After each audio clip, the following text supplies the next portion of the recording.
야생의 사슴은 고혈압에 걸리지 않고 호랑이는 당뇨병으로 병원에 가지 않습니다. 그런데 왜 유독 인간만 병들고 살이 찌는 걸까요? 안녕하세요. 책 읽기 좋은 날입니다. 오늘 소개할 책은 다이어트 불변의 법칙 2입니다.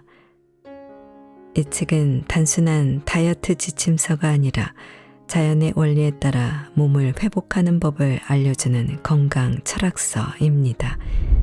저자는 이렇게 말합니다. 가열하지 말고, 가공하지 말고, 자연 그대로 먹어라. 그중 가장 중요한 원칙은 아침에는 오직 과일만 먹는 것. 아침 시간은 몸이 해독을 진행하는 시간이며 과일은 그 과정을 가장 효과적으로 돕는 음식이라고 합니다. 또한 이 책은 과일을 단백질과 탄수화물을 뒤섞어 먹는 현대인의 식습관이 신진대사를 방해하고 소화불량과 노화를 유발한다고 경고합니다. 죽은 음식 대신 산 음식을 먹는 것. 자연 그대로의 음식이야말로 체중을 줄이고 몸을 치유하며 질병을 예방하는 가장 근본적인 해답입니다. 우리는 지금까지 과일과 채소를 잘못 먹어왔습니다. 몸에 좋다고 믿으며 먹었지만 오히려 살이 찌고 질병에 시달린 이유가 여기에 있습니다. 그렇다면 과연 어떻게 먹어야 할까요? 그 구체적인 실천법이 이 책에 담겨 있습니다. 자, 그럼 지금부터 잠시 책 속으로 들어가 보겠습니다. 오늘도 책 읽기 좋은 날과 함께 좋은 시간 보내세요. 구독, 좋아요, 사랑합니다.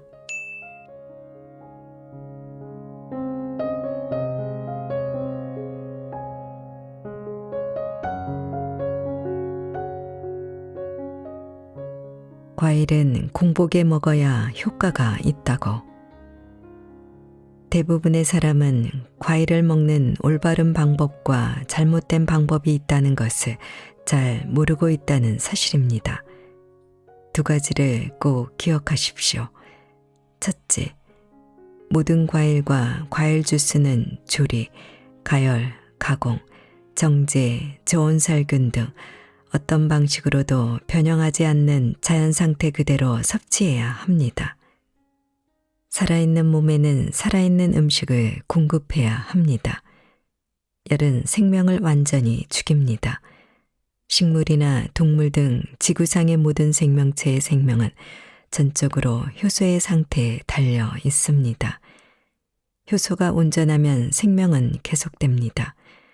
효소가 죽으면 생명은 멈춥니다.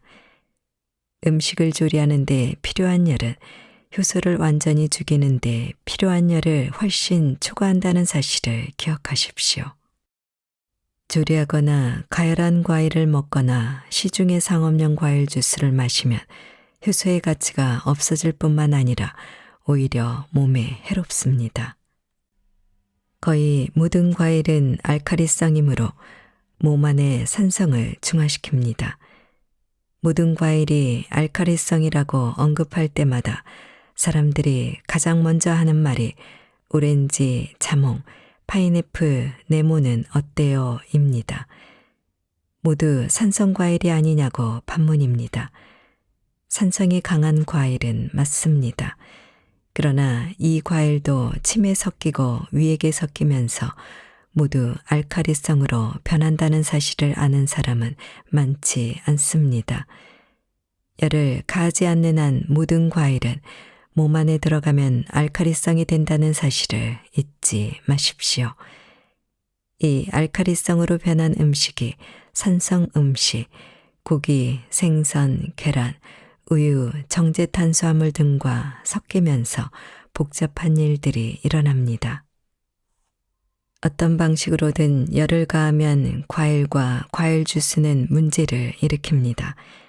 아주 단순히 자연 그대로 먹어라라는 원리만 명심하면 됩니다.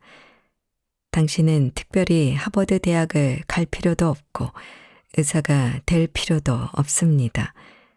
자연에서 가장 완벽한 식품을 둘러싸고 골치 아픈 상황을 만드는 쓸데없이 학구적인 전문가들이 많다는 사실을 저 또한 잘 알고 있습니다. 제가 그들과 싸우느라 많은 시간과 체력을 소모한 것도 사실입니다.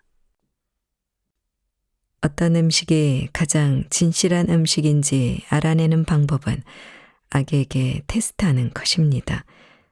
성장과 발달이 중요한 시기에 아기가 잘 먹고 잘 자란다면 그 식품은 승자가 된 것입니다. 제가 여기서 말하는 음식은 무첨과 오렌지 주스입니다. 어떤 이유로 모유 수유를 할 수 없는 엄마에게 무첨과 오렌지 주스를 먹이면 아기가 잘 자란다는 사실은 지난 100년 동안 알려져 왔습니다. 저는 모유 수유를 전혀 할 수 없거나 일주일이 지나도 모유가 나오지 않는 여성들을 알고 있습니다. 그들은 아이에게 신선한 무첨가 오렌지 주스를 먹였고 분유를 먹는 아이들을 괴롭히는 각종 고통에서 해방되어 튼튼하고 건강하게 자랐습니다. 사과, 포도, 멜론 등 다른 주스도 제공되었지만 오렌지 주스가 가장 좋았습니다.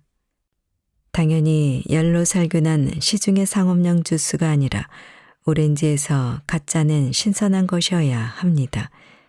저온 살균은 비록 저온이라는 이름을 달고 있다고 하더라도 생명체가 살아남을 수 없을 정도의 높은 열로 가열합니다.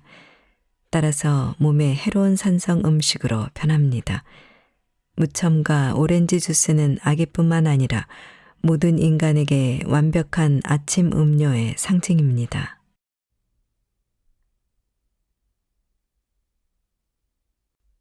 오전 과일을 실천할 때 명심해야 할 12가지. 1. 아침에 일어났을 때 소화기관을 씻어내기 위해 물 한 잔을 마시는 것은 큰 도움이 됩니다. 여기에 레몬을 짜서 레몬수를 마시면 100점 만점에 200점입니다. 2. 모든 과일과 과일 주스는 신선해야 합니다. 마트에서 파는 저온 살균 주스는 절대 안 됩니다. 3. 정오까지 원하는 만큼 먹어도 됩니다. 수량의 과일만 먹어도 괜찮고 더 이상 먹고 싶지 않으면 그만 먹어도 좋습니다. 다양한 과일이나 과일 주스를 먹어도 좋고 한 가지만 먹어도 좋습니다. 어느 쪽이든 괜찮습니다. 자신에게 가장 적합한 방법을 찾아서 그렇게 하십시오. 4. 모든 말린 과일은 여기에서 제외됩니다. 마트에서 파는 상업용으로 건조된 과일은 수분이 많은 과일보다 농축되어 위장에 더 오래 머무릅니다. 그래서 포만감을 더 오래 느낄 수 있지만 아질산염이나 이산화황과 같은 화학물질이 첨가된다는 점을 명심하십시오. 말린 과일은 먹지 않는 것이 중요합니다. 그러나 점심과 저녁 시간에 먹고 싶다면 자연 건조 과일만 섭취하십시오. 식품 포장에 다음과 같이 표시되어 있습니다. 햇볕에 말랐는지 탈수되었는지 아질산염이나 이산화황이 함유되어 있는지 포장지에서 확인할 수 있습니다. 건강식품 매장에는 보통 자연 건조 과일이 있습니다. 말린 과일은 수분 함량이 높은 생과일에 비해 농축되어 있기 때문에 아주 소량만 섭취하는 것이 중요합니다. 5. 어떤 사람들은 아침에 물만 마셔도 괜찮은지 궁금해 합니다. 물도 좋습니다.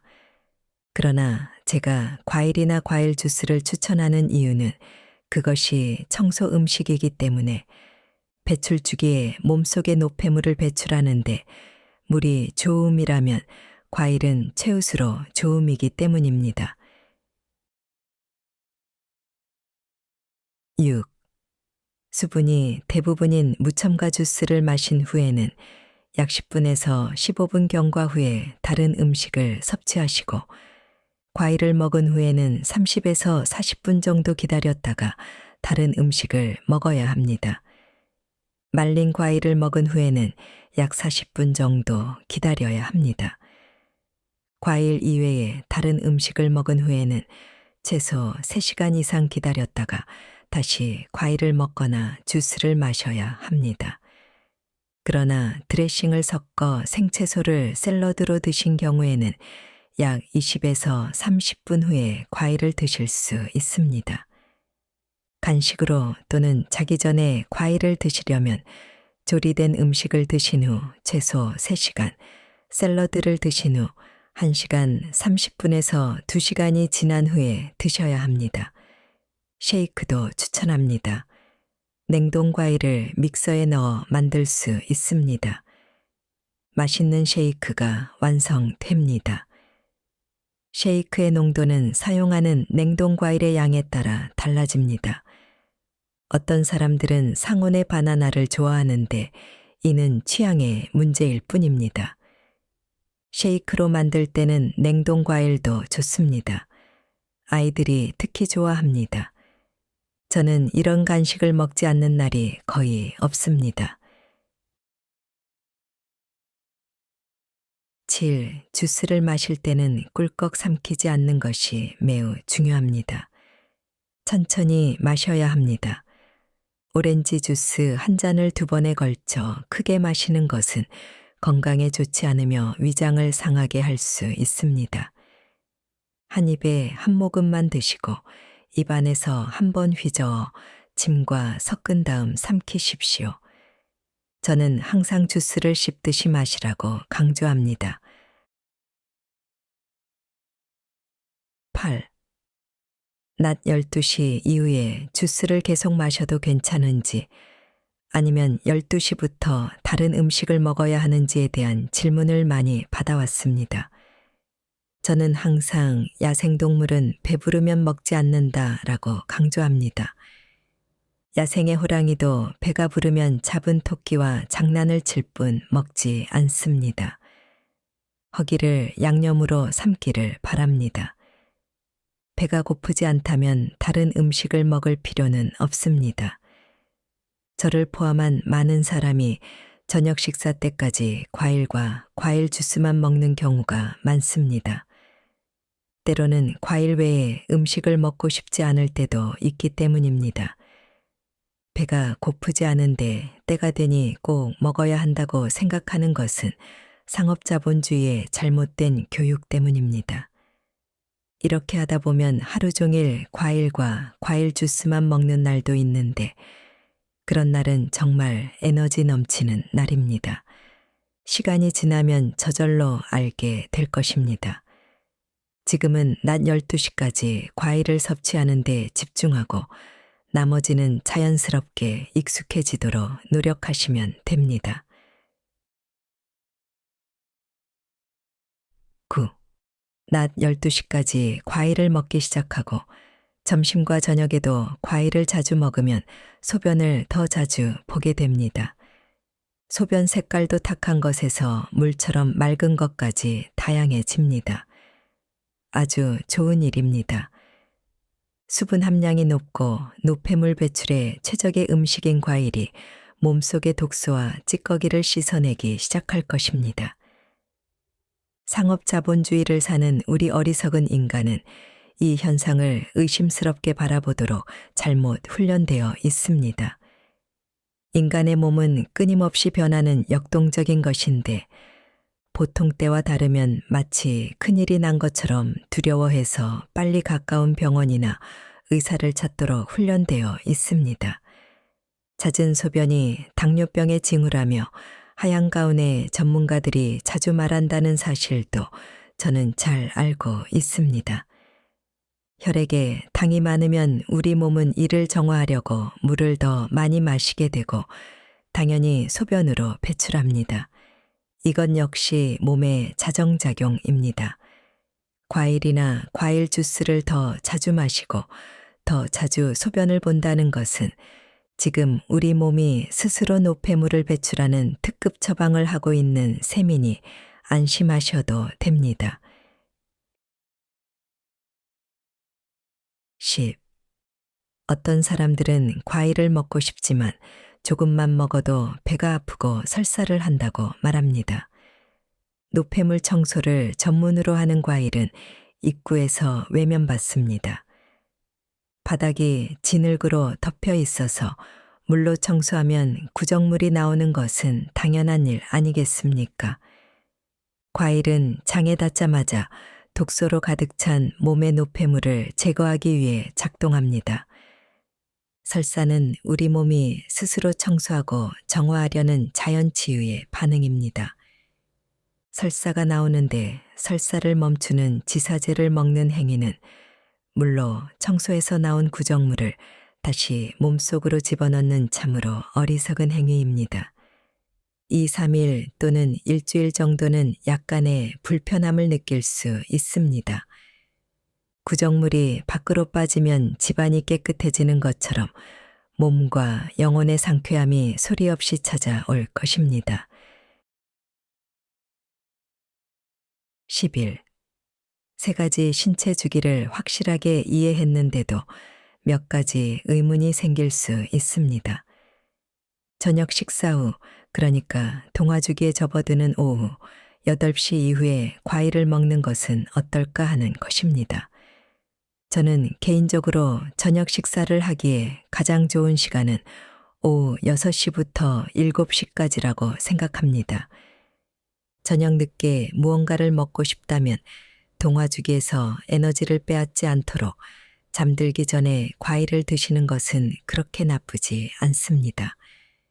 그러나 조리된 음식을 먹은 후 과일을 먹으려면 최소 3시간 이상 기다려야 한다는 사실은 잊지 말기를 바랍니다. 밤늦게 익힌 음식을 먹고 잠을 자면 신체는 잠자는 시간 동안 소화에 많은 에너지를 소비하게 됩니다. 이것이 많은 사람이 아침에 졸린 상태로 깨어나는 주된 이유입니다. 밤늦게 식사하고 아침에 일어나서 다시 식사한다는 것은 쓰레기 배출구에 커다란 진흙더미를 내던져서 배출구를 막는 것과 하나도 다르지 않습니다. 쓰레기를 배출하는 음식이 아니라 쓰레기를 쌓아놓는 음식을 계속 먹으면 피로가 누적됩니다. 하얀 가운의 전문가들은 이를 만성피로 증후군이라고 이름을 붙였습니다. 이 말은 만성적으로 피로가 누적되는 인과관계가 확실치 않은 증상이라는 뜻입니다. 여기에서 증후군이란 인과관계가 확실치 않아 특정 병명으로 부르기에는 곤란한 것을 말합니다. 이 증후군이라는 말이 등장하면서 의료계와 제약업계는 사업을 확장하기 시작했습니다. 확실하지도 않고 특정한 병이 될 수 없는 것들을 묶으면 그것 역시 질병이 되고 치료제가 등장하고 수입이 늘어나기 때문입니다. 과민성대장 증후군, 혈관염 증후군, 생리전 증후군, 대사 증후군, 파킨슨 증후군 등이 끊임없이 펼쳐집니다. 이제 기침 증후군이나 콧물 증후군이 나오지 않으리라는 보장도 없습니다.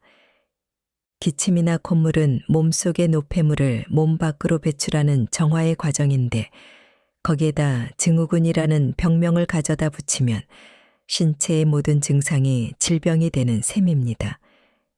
100년 전에만 해도 수십 가지에 불과했던 질병의 숫자가 벌써 4만 개를 넘어선 이유입니다. 12. 살충제 때문에 과일과 채소에 대해 불안감을 느끼는 사람들이 얼마나 많은지 놀랄 때가 많습니다. 미국인이 섭취하는 모든 식품 중에서 과일과 채소에서 나오는 화학물질이 차지하는 비중은 10% 미만에 불과합니다. 90% 이상이 동물성 식품에서 나옵니다.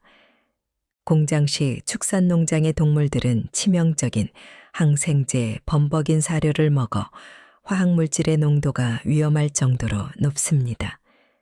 공장식 축산농장에서 나오는 육류의 위험성은 당신도 잘 알고 있을 것이니 생선, 그 중에서 연어를 예로 들어보겠습니다. 당신은 선뜻 믿기 힘들 것입니다. 강물을 거슬러 올라 번식하는 연어는 곰들이 동면에 들어가기 전 살을 찌우는 자연의 선물처럼 포장되어 있습니다. 그러나 매스컴의 광고와는 달리 그 연어가 대부분 양식 연어라는 사실을 아는 사람은 많지 않습니다. 양식 연어는 콩과 생선 등을 섞어 만든 인공적인 사료를 먹고 자랍니다. 너무나 부자연스러운 인공의 먹이를 먹은 탓에 연어살이 분홍색이 아니라 우중충한 회색빛을 띱니다. 야생 연어의 살이 분홍색인 것은 크릴새우라 불리는 아주 작은 갑각류 동물을 먹기 때문입니다. 양식업자들은 연어 특유의 분홍색을 내기 위해 분홍색 염료인 아스타잔틴이라는 화학물질을 사용합니다. 또한 이 연어들은 폐쇄된 어장에서 양식되기 때문에 항생제를 듬뿍 먹고 자란다는 사실은 이미 공공연한 비밀이 된 지 오래입니다. 현재 우리의 식탁에 올라오는 양식 연어와 자연산 연어의 비율이 300대 1이라는 보고도 있습니다. 세상에는 믿을 것이 그리 많지 않습니다. 생선뿐 아니라 고기, 생선, 계란, 우유, 유제품에 대해 아무도 문제를 제기하지 않습니다. 사람들이 우려하는 바로 그 화학물질의 90% 이상이 열을 가한 공장 음식과 동물성 식품에서 나온다는 말입니다. 채소와 과일의 경우 잘 씻어 먹으면 큰 염려는 없습니다. 소비자 단체들의 항의에 힘입어 정부에서 각종 규제를 엄격히 실행하기 시작했기 때문입니다. 그래도 염려되신다면 가능한 유기농으로 재배된 농산물을 구입하시길 바랍니다. 이것저것 섞어 먹으면 왜 문제가 생기나? 과일은 위장에서 소화가 필요 없는 유일한 음식이라는 중요한 사실을 앞에서 말씀드렸습니다. 과일 내부에 효소가 풍부하므로 따로 소화 효소를 힘들게 몸속에서 만들 필요가 없기 때문입니다. 이 독특한 특징 때문에 과일이 효과적으로 활용되기 위해서는 식도를 지나 방해받지 않고 위장으로 들어가야만 과일의 잠재력을 최대한 발휘할 수 있습니다. 과일이 위를 통과하는 과정에서 방해받는 최악의 방법은 이미 위에 음식이 있거나 과일을 먹은 후 곧바로 다른 성질의 음식이 우르르 함께 들어오는 경우입니다. 이런 일이 발생하고 과일이 소화액과 접촉하면 곧바로 산성으로 변합니다. 이 경우 전분을 발효시키고 단백질을 부패시켜 각종 소화장애의 원인이 됩니다. 소화불량과 소화기 질환을 치료하기 위해 매년 수십억 달러가 지출되고 있습니다. 과일이 범인이 아니라 함께 섞인 짬뽕 음식이 범인이라는 말입니다. 사람들이 새로운 정보에 반응하는 방식은 서로 다릅니다. 저는 지난 몇 년 동안 이러한 반응을 유심히 지켜보았습니다. 과일을 먹는 올바른 방법이 있다는 사실을 처음 깨닫는 순간 어떤 사람들은 접시처럼 눈을 크게 뜨기도 합니다. 어떤 사람은 손바닥으로 자기 머리를 때리는 신용을 하고 어떤 사람은 세상에 믿을 수 없어 라는 말로 심정을 표현하기도 합니다. 어떤 사람들은 좌절감이나 분노를 표출하는 반면 어떤 사람들은 전에는 한 번도 들어본 적 없는 말이라며 갸우뚱하기도 합니다. 그러나 마음이 열려있는 사람들은 대부분 위가 예민하니 제산제를 드시라라는 의사들의 말만 들었는데 이제 해답을 얻게 되었다고 안도합니다. 실제 예를 들어보겠습니다. 첫 번째, 어렸을 때 카니발에 가서 핫도그를 먹은 후 딸기 한 그릇을 먹은 여성입니다. 딸기를 먹은 후 피부가 붉어지는 등 알레르기 증상을 겪었습니다. 그녀의 어머니는 딸을 병원에 데려갔고 의사는 딸기에 알레르기가 있다고 말해 주었습니다. 흰 밀가루와 폐기된 동물의 사체와 각종 화학물질을 섞어서 만든 핫도그에 대해서는 언급이 없었습니다. 결국 아무 죄도 없는 딸기가 악당이 되었습니다. 가끔 딸기가 먹고 싶었지만 알레르기가 있으니 먹지 말라는 의사의 말을 믿을 수밖에 없었습니다. 딸기가 먹고 싶을 때마다 딸기 케이크나 딸기 파이를 먹었는데 유일하게 딸기를 공복에 먹는 일만 하지 않았습니다. 그녀와 그녀의 친구가 제 세미나에 참석했는데 과일을 올바르게 먹는 방법을 듣고 깜짝 놀랐다고 말했습니다.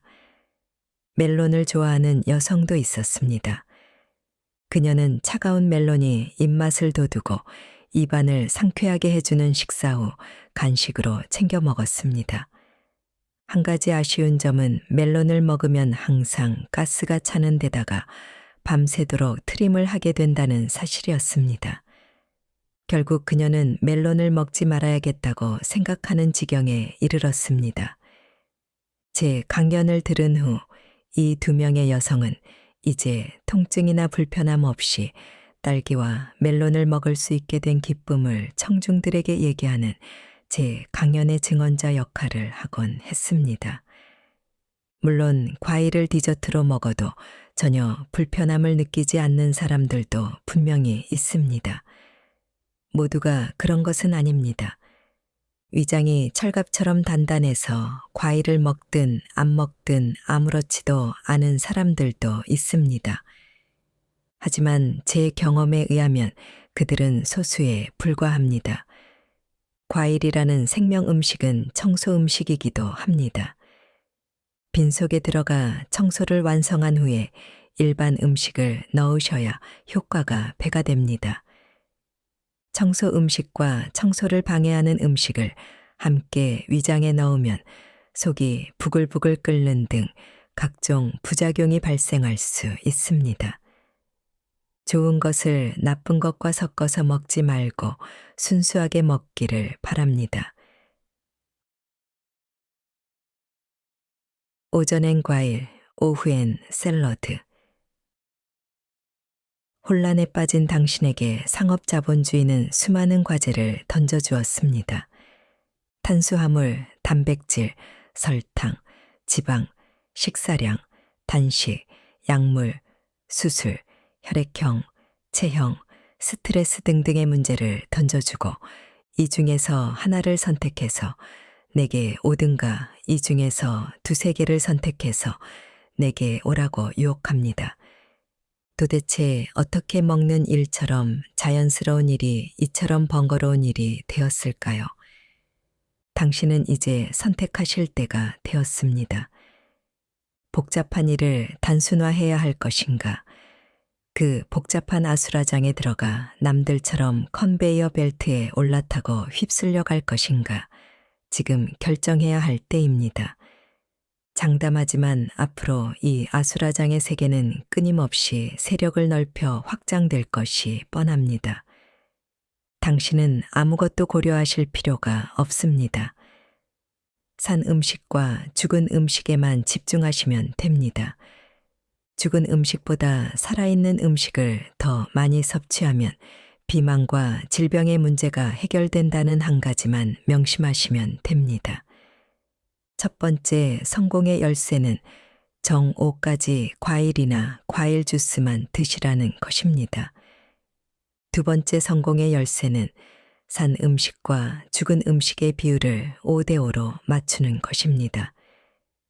아침에 산 음식 먹기를 실천하면 하루 음식 섭취량의 약 3분의 1 정도 산 음식을 먹는 셈입니다.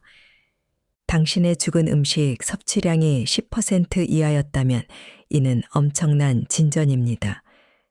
궁극적인 목표인 5대에 도달하는 방법은 점심과 저녁에 무엇을 먹느냐에 따라 결정될 것입니다.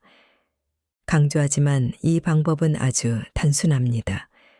복잡한 지침이나 절차도 없습니다. 배고픔과 허기를 느끼게 하는 박탈감도 없습니다. 굶을 필요도 없고 음식 대신 특별한 분말 음료나 영양제를 사느라 돈을 들일 필요도 없습니다.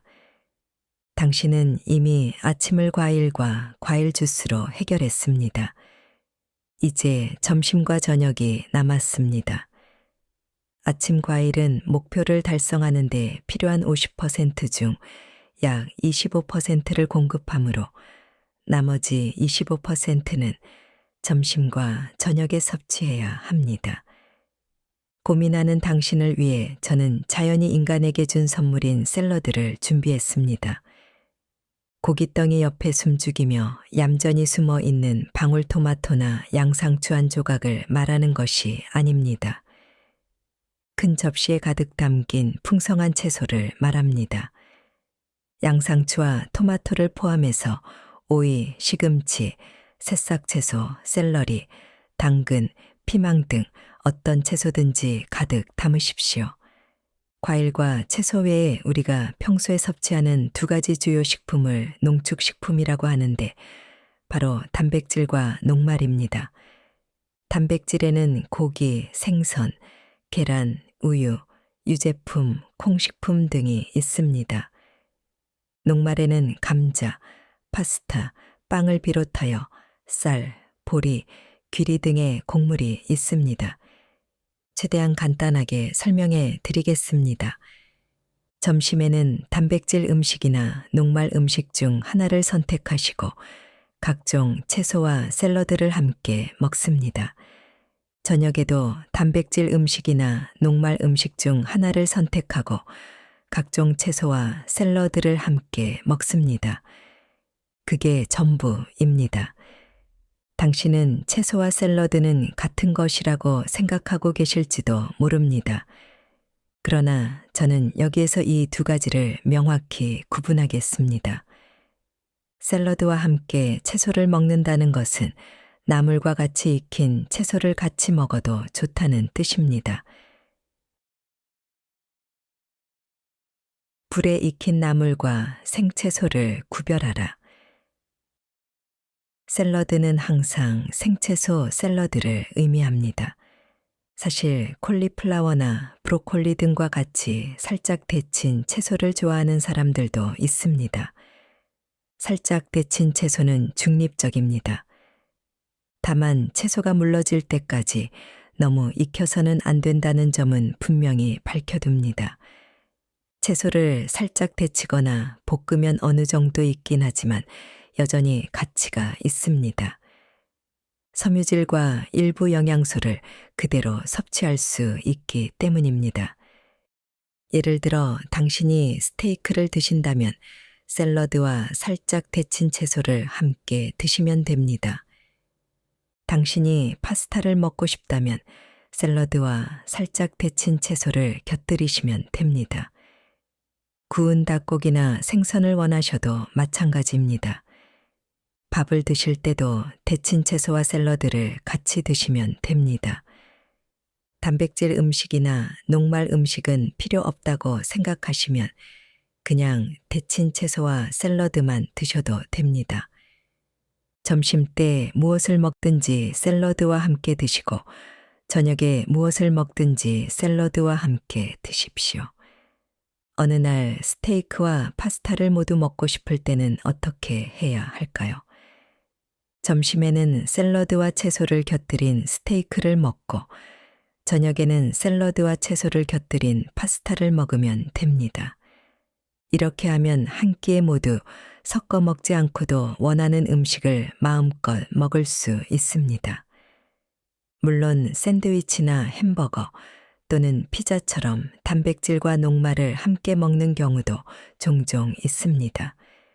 그러나 저는 두 가지를 함께 먹지 말라고 강조합니다. 단백질과 녹말을 한 끼에 함께 먹지 말라고 제안하는 이유는 에너지와 관련이 있습니다. 사람들은 그것이 그렇게 중요한가요? 라고 묻습니다. 저는 그런 질문을 수없이 들어왔습니다.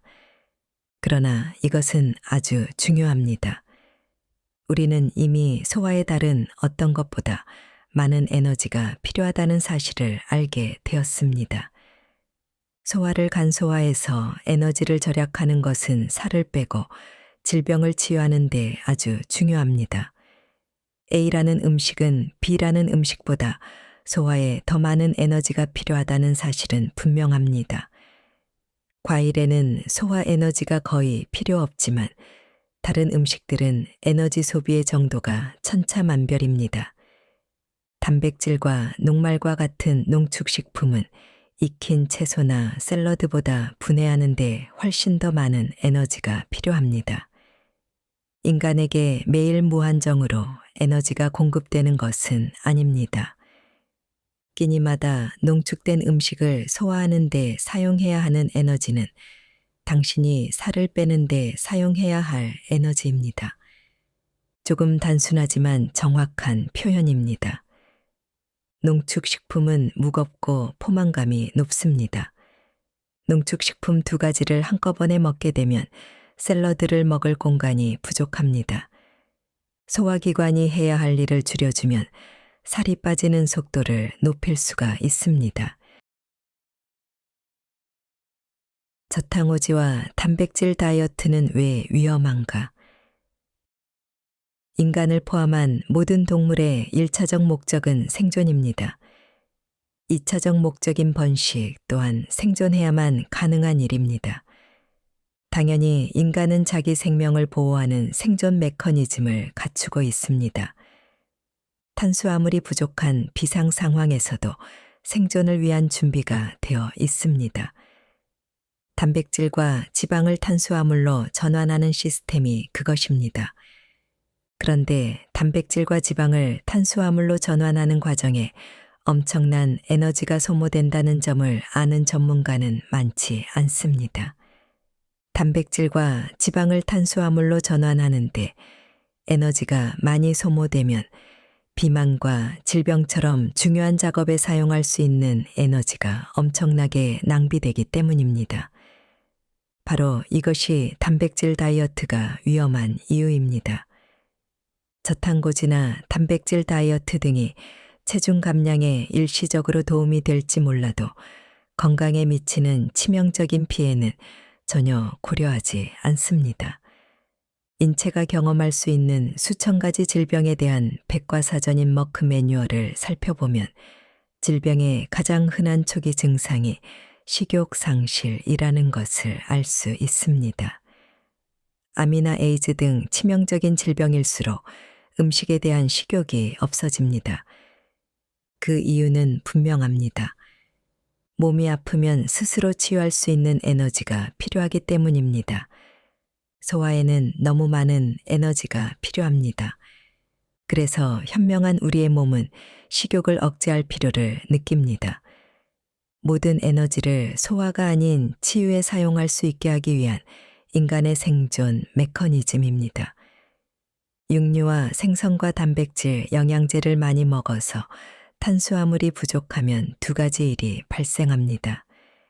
첫째, 하루 종일 단백질을 탄수화물로 전환하는 일에 에너지 대부분을 소비해야 하므로 피로감을 느끼게 됩니다. 과식하지 않는데도 몸이 항상 찌뿌둥한 이유입니다. 둘째, 생명을 유지하는 데 필요한 연료 에너지가 없어서 위협을 느낍니다. 당연히 식욕을 억제하여 가지고 있는 에너지를 절약하려고 노력합니다.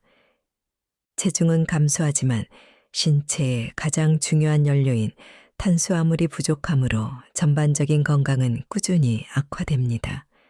빵이나 국수나 과자와 같은 정제 탄수화물에 비해 감자나 통곡물과 같은 탄수화물이 비만과 질병의 치유에 효과적인 것은 사실입니다. 그러나 이 진짜 탄수화물조차도 다당류입니다. 이 다당류는 단당류인 포도당 형태로 전환하는 힘든 과정을 거쳐야 합니다. 에너지가 많이 필요하다는 말입니다. 그렇다면 지구상에서 포도당이 되기 위해 최소한의 전환 과정도 거치지 않는 식품은 무엇일까요? 바로 과일입니다. 과일의 당분인 자연 상태의 과당, 즉 프룩토스는 위를 통과하여 소화를 거치지 않고 장벽을 통해 흡수됩니다. 당연히 비만과 질병을 치유하는 데 필요한 에너지가 풍부하게 남게 됩니다. 과일은 분해하는데 에너지가 전혀 필요하지 않을 뿐만 아니라 현존하는 그 어떤 식품보다 빠르고 효율적으로 에너지를 사용할 수 있게 해주는 음식입니다. 모든 음식은 소화를 위해 위장에서 많은 시간이 필요합니다. 그러나 과일은 불과 30분 만에 소화를 마치고 위를 떠나는 독보적인 존재입니다. 사과 3개를 먹은 후 마라톤을 뛸 수 있지만 고기나 빵 1kg을 먹은 후 마라톤은커녕 30분 걷기도 힘들어 헉헉거리는 것은 바로 이런 이유 때문입니다. 음식이 위를 더 빠르게 통과할수록 좋은 음식이라는 점을 명심하십시오. 당신은 생일이나 명절에 과식해서 몸이 찌뿌둥한 경험이 있을 것입니다. 이것저것 많이 섞어 먹을수록 피곤한 법입니다. 우리가 찬양에 맞지 않는 오후의 낮잠도 마찬가지입니다. 식사 후 노곤함과 피곤함을 느끼는 이유는 위장에 있는 음식물을 처리하느라 온몸이 요동을 치기 때문입니다. 당신의 정신을 혼미하게 해서라도 소화를 완성하려는 우리 몸의 생존 본능입니다. 당신을 기절시켜서라도 당신을 살려내기 위한 몸부림이라는 말입니다. 생존이 1순위이기 때문입니다. 우리는 소화에 엄청난 에너지가 든다고 생각하지 못하고 삽니다. 입으로 쑤셔 넣으면 알아서 소화한 다음 소변과 대변으로 알아서 배출된다고 생각합니다. 우리 인간은 1년에 1톤씩 평생 70여 톤 이상의 음식을 소비합니다. 음식을 소화하는 데 사용하는 에너지는 평생 다른 모든 활동에 소비하는 모든 에너지를 합친 것보다 더 많다는 점을 분명히 말씀드립니다. 소화에 불필요한 에너지를 사용하지 않는 것이 비만과 질병에서 해방되는 길이라는 사실을 알기 위해 당신의 IQ가 200이 넘을 필요는 없습니다.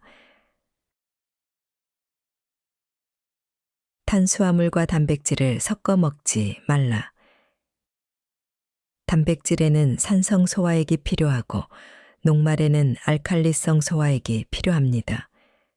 우리는 초등학교나 중학교 시절 산과 알칼리를 함께 섞으면 중화된다는 사실을 배웠습니다. 소화액이 위장에서 중화되면 전체 소화 과정이 길어져 에너지가 낭비됩니다. 음식이 상하고 통증을 유발하기 때문에 많은 사람들이 약국으로 달려갑니다. 사실 모든 사람이 단백질과 전분을 함께 섭취할 때 속쓰림을 경험하는 것은 아닙니다. 그러나 단백질과 전분을 섞어 먹지 않으면 속쓰림을 느끼는 사람들이 거의 없다는 것은 사실입니다. 이 사실은 누구든지 증명할 수 있습니다. 직접 시도해보고 효과가 있다면 그것이 진실입니다. 당신은 그 사실을 증명하기 위해 하얀 가운의 전문가에게 문의할 필요가 없습니다. 하루에 적어도 50% 이상의 산 음식을 섭취하시고 채소와 샐러드를 곁들인 식사에 단백질이나 녹말 음식 중 하나만 선택해서 드십시오. 그것은 에너지 절약 때문입니다.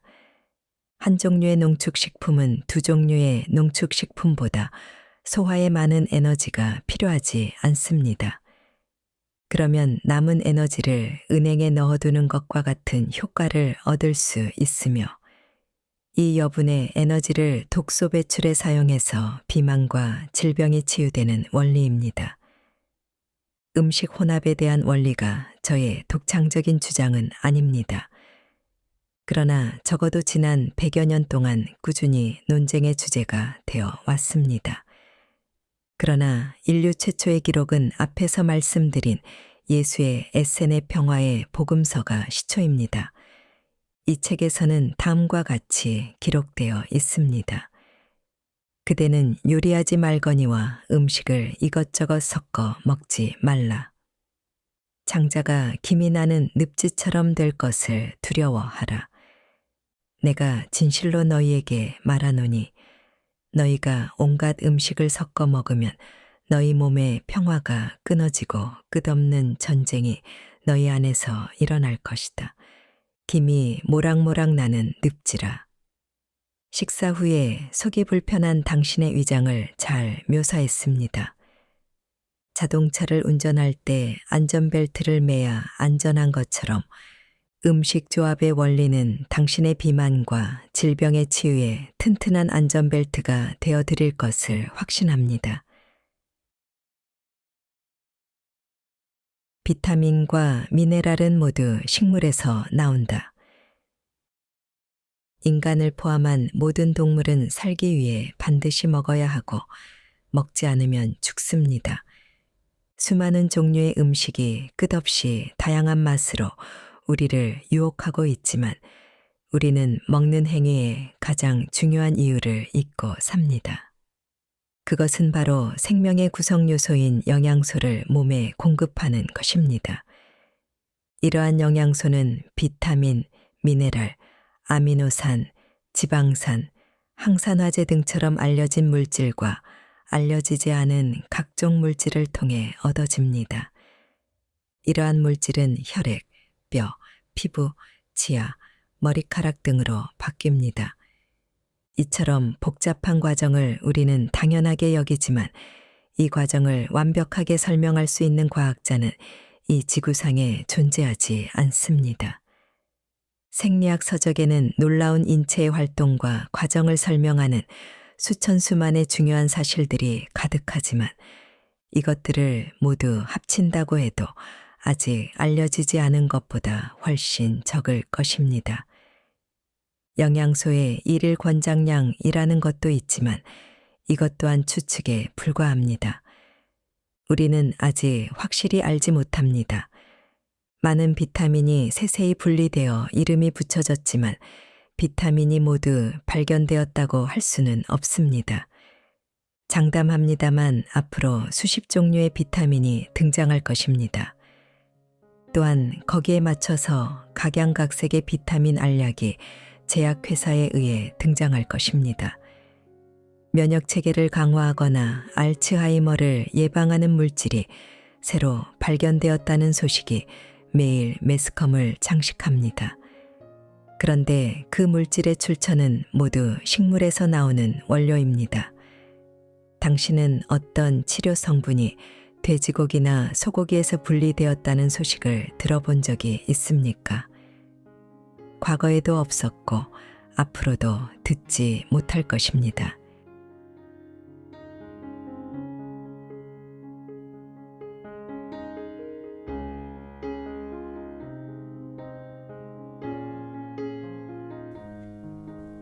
책 읽기 좋은 날 오늘은 여기까지입니다. 안전하고 포근한 시간 되세요. 사랑합니다.